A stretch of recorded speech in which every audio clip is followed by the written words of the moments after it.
للربيع وجه آخر هنا من محافظة القنيطرة. رافقونا في هذه الجولة.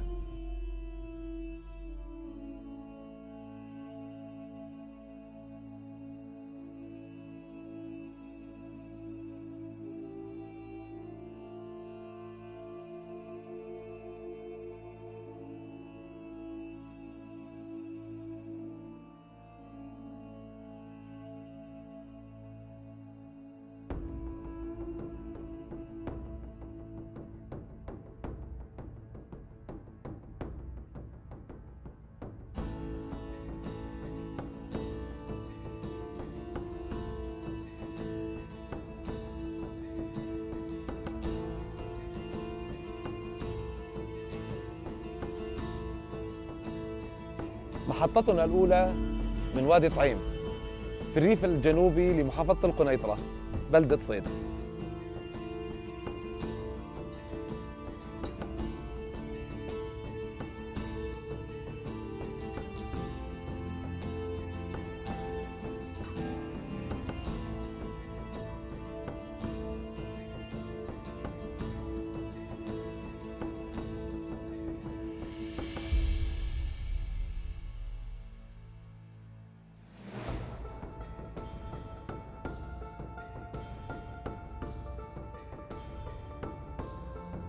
محطتنا الثانية من المنطقة الحدودية الإدارية ما بين محافظة القنيطرة ودرعا، وبالتحديد على جسر الرقاد الأثري. هذا الجسر الذي كان يستخدم سابقا للربط ما بين محافظة درعا شرقا ومحافظة القنيطرة غربا.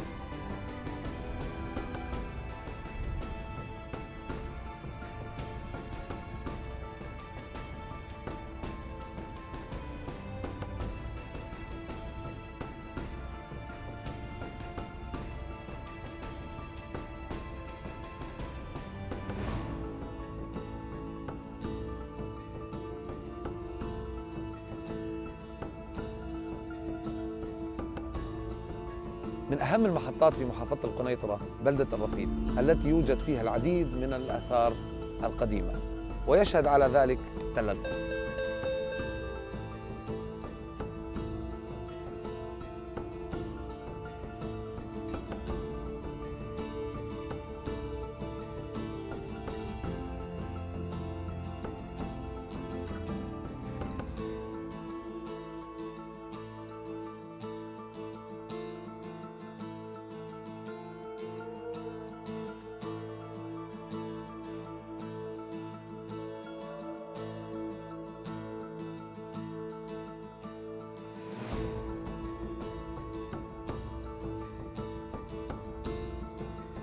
من بلدة غدير البستان في محافظة القنيطرة نختم هذه الجولة في القطاع الجنوبي من المحافظة